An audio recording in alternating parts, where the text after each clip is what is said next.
தமிழக ஆளுநர் மாற்றப்பட்டதில் மகிழ்ச்சி. ஆனால் அவரிடத்தில் இப்போது கேரள மாநில ஆளுநர் இதை கூடுதல் பொறுப்பாக கவனிப்பார் என்று அறிவித்திருக்கிறார்கள். இவரும் அதே பாசறையில் பயின்றவர், வளர்ந்தவர் என்று அறிய வருகிறோம். அவரைப் போலவே திரு RN ரவி அவர்களைப் போலவே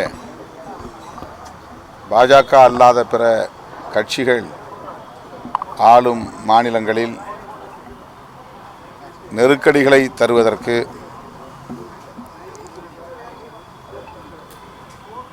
இவரை கேரளாவில் நியமித்திருக்கிறார்கள் என்ற விமர்சனம் உண்டு. அவர்தான் இப்போது இங்கே கூடுதல் பொறுப்பேற்க வந்திருக்கிறார். தேர்தல் நேரம். அவர் தற்காலிகமாக, அதாவது இடைக்காலமாகத்தான் கூடுதல் பொறுப்பாக நியமிக்கப்பட்டிருக்கிறார் என்கிற நிலையில் தற்போது அவரை பற்றிய கருத்துக்களை சொல்ல இயலாது. பொறுத்திருந்து பார்ப்போம். ஆனால் அவர் அதே பாசறையில் பயின்றவர் என்பது மட்டும் தெரிய வந்திருக்கிறது. பொறுத்திருந்து பார்ப்போம். இந்தியாவுக்கே முன்மாதிரியாக திராவிட மாடல் ஆட்சி இருக்குன்னு சொல்லி முதல்வர் பெருமிதமாக பேசுகிறாரு. அந்த தேர்தல் சந்திக்க கிட்டத்தட்ட 21 கட்சியில் கூட்டணி அமைச்சிருக்காரு. விஜய் வருகையினால் அந்த பயத்தினால தான் இவ்வளவு கூட்டணி அமைச்சிருக்காருன்னு சொல்லி கருத்து நிலவுது. இந்த கருத்தை சொல்லுகிறவர்கள் தான் பதற்றத்தில் இருக்கிறார்கள், பயத்தில் இருக்கிறார்கள். திமுக கூட்டணி இவர் கட்சி தொடங்குவதற்கு முன்பே உருவான கூட்டணி. இதில் ஓரிரு கட்சிகள் இப்போ புதிதாக சேர்ந்திருக்கின்றன, அவ்வளவுதான். ஏற்கனவே இது ஒரு மெகா கூட்டணி தான். தமிழக வெற்றி கழகம் உருவாவதற்கு முன்பே உருவான மெகா கூட்டணி. அவர் வந்த பிறகுதான் இது உருவானது என்று சொல்லுவது அரசியல் அறியாமை அல்லது வெறும் பிதற்றல், உளறல். அதில் எந்த பொருளும் இல்லை. இது எப்பவுமே இது 2-3 கட்சி தான் வந்திருக்கு. அதுக்கு முன்னாடியே 15 கட்சிகள் உள்ள கூட்டணி தானே. திமுகவோடு இணைந்து நிற்கக்கூடிய அளவுக்கு இத்தனை கட்சிகள் வருகிறார்கள் என்று சொன்னால் திமுக மீது அல்லது இந்த கூட்டணியின் மீது எந்த அளவுக்கு நம்பிக்கை இருக்கிறது மக்களிடையே என்பதைத்தான் அது உறுதிப்படுத்துகிறது.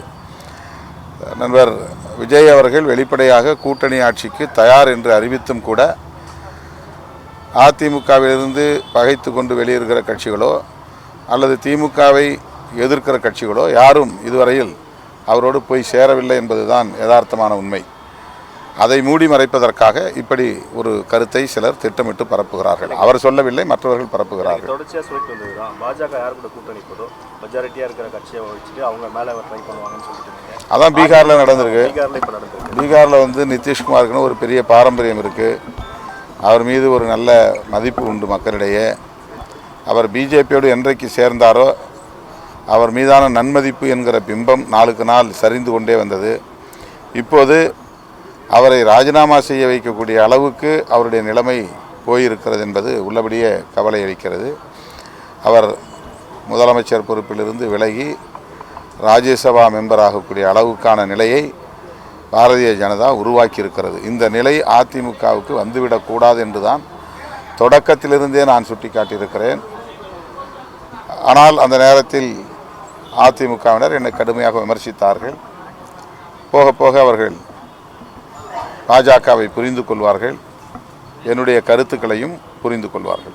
இந்த முறை தேர்தல் விடுதலை சிறுத்தைகள் அதிக இடங்களை கேட்கும் சொல்லி பேச்சுவார்த்தை போயிட்டு இருக்கேன். பேச்சுவார்த்தை முடிவில் உங்களுக்கு தெரியும். அதிக இடங்கள் வாங்கினா பெண்களுக்கு முக்கியத்துவம் கொடுக்கப்பட்டாங்க.